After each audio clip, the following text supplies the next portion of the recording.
Assalamualaikum warahmatullahi wabarakatuh. Anak soleh dan soleha, bagaimana kabarnya hari ini? Semoga kalian senantiasa sehat, bersemangat, dan ceria untuk mengikuti muatan pelajaran hari ini. Sebelum kita mulai pelajaran hari ini, mari kita membaca basmalah bersama. Bismillahirrahmanirrahim. Baik anak soleh dan soleha, kali ini kita masih membahas tema 5, muatan pelajaran PPKN. Dan materi yang akan kita bahas adalah tentang persatuan dan kesatuan. Anak soleh dan soleha, pernahkah kamu mendengar lagu Satu Nusa, Satu Bangsa? Pasti sering ya. Nah, tahukah kamu apa isi lagu tersebut? Lagu tersebut menceritakan unsur-unsur kesatuan bangsa. Unsur-unsur tersebut antara lain nusa, bangsa, dan bahasa. Ketiganya merupakan semboyan persatuan. Tahukah kamu berawal dari apa semboyan tersebut? Semboyan persatuan tadi merupakan satu ungkapan. Ungkapan yang merupakan tekad bangsa Indonesia. Semboyan persatuan tersebut berawal dari sebuah peristiwa penting. Nah, peristiwa penting apakah itu? Nanti kita akan bahas peristiwa tersebut. Anak soleh dan soleha, sebelum kita membahas peristiwa tersebut, Bu Guru akan menceritakan tentang penjajahan Indonesia sebelum terjadinya peristiwa tersebut. Indonesia dahulu dijajah oleh negeri Belanda selama 350 tahun atau 3,5 abad. Pada saat itu, penjajahan di Indonesia dan perjuangan di Indonesia masih bersifat kedaerahan. Selama penjajahan Belanda, Indonesia masih sering mengalami kekalahan karena kurangnya rasa persatuan dan kesatuan.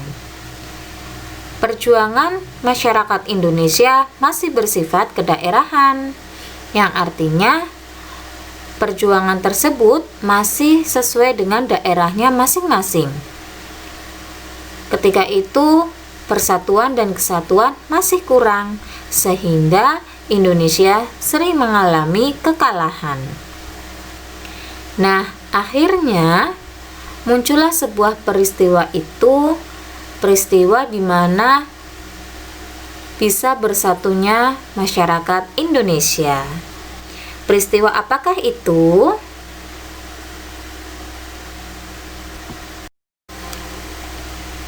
Peristiwa tersebut adalah peristiwa Sumpah Pemuda. Pada tahun 1928, Indonesia masih dijajah Belanda. Belanda sengaja memecah belah Indonesia. Dengan demikian, bangsa Indonesia menjadi lemah. Melihat hal tersebut, para pemuda akhirnya sadar. Mereka lalu menyatukan pendapat dan pemikiran. Para pemuda lalu mengadakan sebuah kongres pemuda. Kongres tersebut dihadiri oleh pelajar, mahasiswa, dan perwakilan pemuda daerah. Para peserta kongres bersepakat untuk bersatu. Kesepakatan tersebut diwujudkan dalam bentuk sumpah. Pada Kongres Pemuda kedua inilah lahir Sumpah Pemuda. Sumpah Pemuda merupakan hasil keputusan Kongres Pemuda kedua yang diselenggarakan pada tanggal 27 sampai 28 Oktober 1928 di Jakarta. Sumpah Pemuda merupakan dasar untuk membangkitkan rasa persatuan dan kesatuan.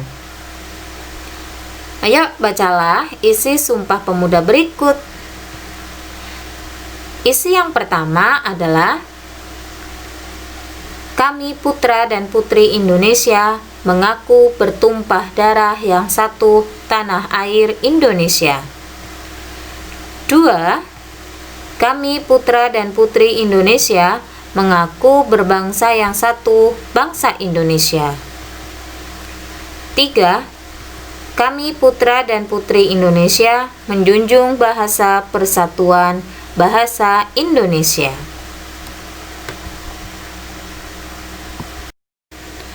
Anak soleh dan soleha, pada peristiwa Sumpah Pemuda terdapat nilai-nilai yang bisa diamalkan dalam kehidupan sehari-hari. Mengamalkan nilai-nilai Sumpah Pemuda diantara lain adalah nilai toleransi dan kerukunan antar umat beragama. Yang kedua, nilai saling menghormati antar suku bangsa. Yang ketiga, nilai hidup saling gotong royong dalam masyarakat. Keempat, nilai saling tolong menolong. Yang kelima, nilai bangga menggunakan bahasa Indonesia.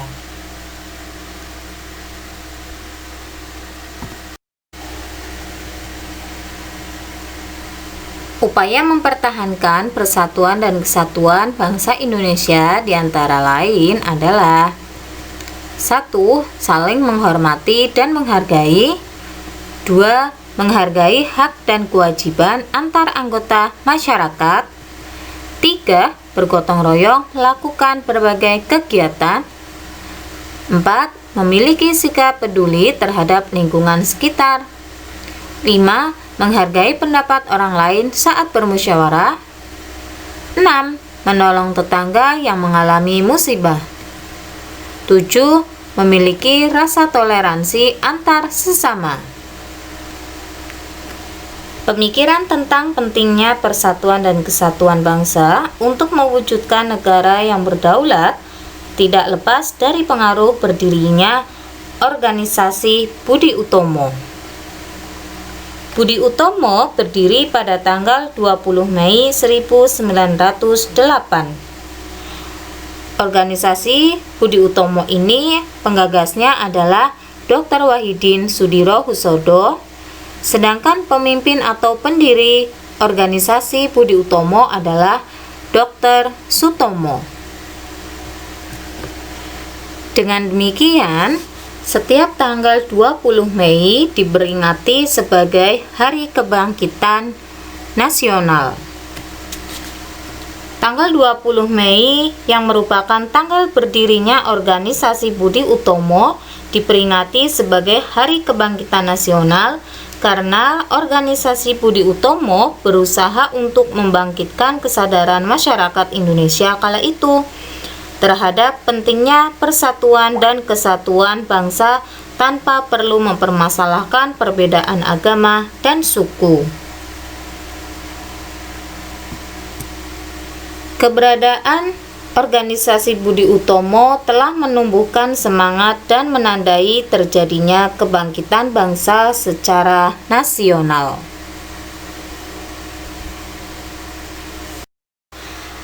Anak soleh dan soleha, bagi bangsa Indonesia, NKRI merupakan harga mati yang harus dipegang teguh dan dipertahankan mati-matian. Ada beberapa perilaku yang dapat mengancam keamanan Republik Indonesia. Perilaku-perilaku tersebut diantara lain adalah yang pertama, penyalahgunaan narkotika dan obat-obatan terlarang atau narkoba. Pengguna narkotika atau narkoba ini biasanya hilang kendali dan akhirnya bisa menyebabkan seseorang berbuat kejahatan. Yang kedua, aksi terorisme di Indonesia. Salah satu contoh kegiatan aksi terorisme ini adalah bom Jakarta 2009, yang juga disebut dengan bom Mega Kuningan 2009. Peristiwa ledakan bom ini di Hotel JW Marriott and Ritz-Carlton di kawasan Mega Kuningan, Jakarta. Bom tersebut menewaskan 9 orang korban dan melukai lebih dari 50 orang korban, baik warga Indonesia maupun warga asing. Yang ketiga, pelanggaran wilayah yang dilakukan oleh Malaysia. Yang keempat adalah pemberontakan yang dilakukan oleh GAM. GAM adalah Gerakan Aceh Merdeka. Adalah sebuah organisasi yang memiliki tujuan supaya Aceh mendapatkan kemerdekaan sendiri. Yang kelima adalah praktik KKN di Indonesia. Praktik KKN adalah korupsi, kolusi, dan nepotisme. Di Indonesia tergolong cukup tinggi. Nah, perilaku-perilaku tersebut jika banyak dilakukan orang akan mengancam keamanan Republik Indonesia. Saleh dan soleha, bangsa Indonesia telah ratusan tahun berjuang untuk mendapatkan kebebasan dan penjajahan dan menjadi sebuah bangsa yang merdeka. Peristiwa demi peristiwa terjadi di sepanjang sejarah bangsa dengan melibatkan ribuan pahlawan yang gagah, berani, dan tak kenal lelah dalam berjuang untuk bangsa. Adapun peristiwa yang terjadi sebelum kemerdekaan Indonesia atau sebelum adanya proklamasi kemerdekaan. Peristiwa sebelum proklamasi kemerdekaan Republik Indonesia diantaranya adalah yang pertama adalah Jepang menyerah kepada sekutu dan dibentuknya BPUPKI dan PPKI. Peristiwa kedua adalah peristiwa Rengas Dengklok. Pada peristiwa Rengas Dengklok ini terjadi penculikan kepada Insinyur Soekarno dan Dr. Andes Muhammad Hatta. Yang ketiga, perumusan dan penyusunan teks proklamasi. Setelah selesai perumusan dan penyusunan teks proklamasi, dilanjutkan dengan pembacaan teks proklamasi.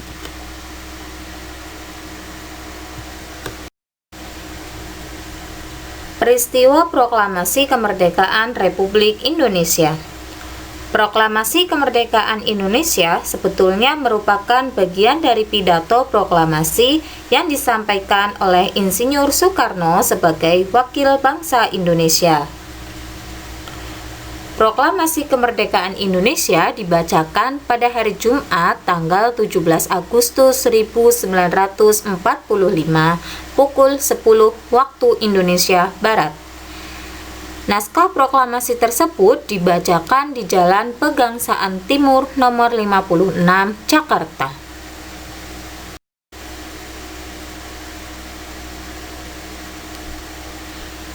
Teks proklamasi tersebut berbunyi, proklamasi. Kami bangsa Indonesia dengan ini menyatakan kemerdekaan Indonesia. Hal-hal yang mengenai pemindahan kekuasaan dan lain-lain diselenggarakan dengan cara seksama dan dalam tempo yang sesingkat-singkatnya. Jakarta, hari 17 bulan 8 tahun 45. Atas nama bangsa Indonesia, Soekarno-Hatta. Para pemuda dan masyarakat Indonesia mempersiapkan proklamasi kemerdekaan dengan semangat persatuan dan kesatuan.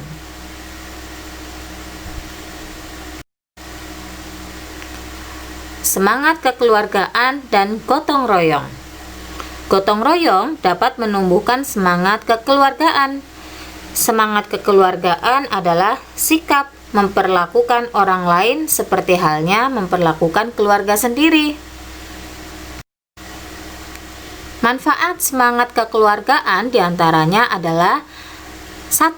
Meningkatkan persatuan dan kesatuan. 2. Mencegah perpecahan. 3. Menciptakan hubungan yang harmonis antar sesama.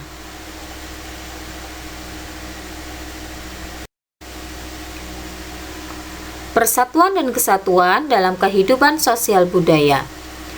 Pengaruh letak geografis Indonesia turut mempengaruhi kehidupan sosial dan budaya masyarakat Indonesia. Masyarakat Indonesia terdiri atas suku, budaya, agama, dan latar belakang yang berbeda-beda. Meskipun beraneka ragam, Indonesia tetap merupakan satu kesatuan. Persatuan dan kesatuan dalam kehidupan sosial budaya. Perbedaan lingkungan geografis menyebabkan kegiatan ekonomi yang beragam. Keragaman kegiatan tersebut bermanfaat karena masyarakat dapat saling bekerja sama untuk memenuhi kebutuhan mereka. Pemenuhan kebutuhan pangan memerlukan kerjasama oleh pelaku ekonomi. Bahasa Indonesia sebagai bahasa persatuan adalah bahasa Indonesia merupakan alat komunikasi yang mempersatukan seluruh bangsa Indonesia. Bangsa Indonesia digunakan sebagai bahasa resmi, misalnya di sekolah dan di pemerintahan. Penggunaan bahasa Indonesia sebagai bahasa persatuan ini adalah salah satu bunyi dari Sumpah Pemuda yang ketiga. Sekian dari Bu Guru, anak soleh dan soleha. Semoga materi yang Bu Guru sampaikan bisa bermanfaat dan bisa dipahami dengan baik. Jazakumullah khair. Assalamualaikum warahmatullahi wabarakatuh, anak soleh dan soleha.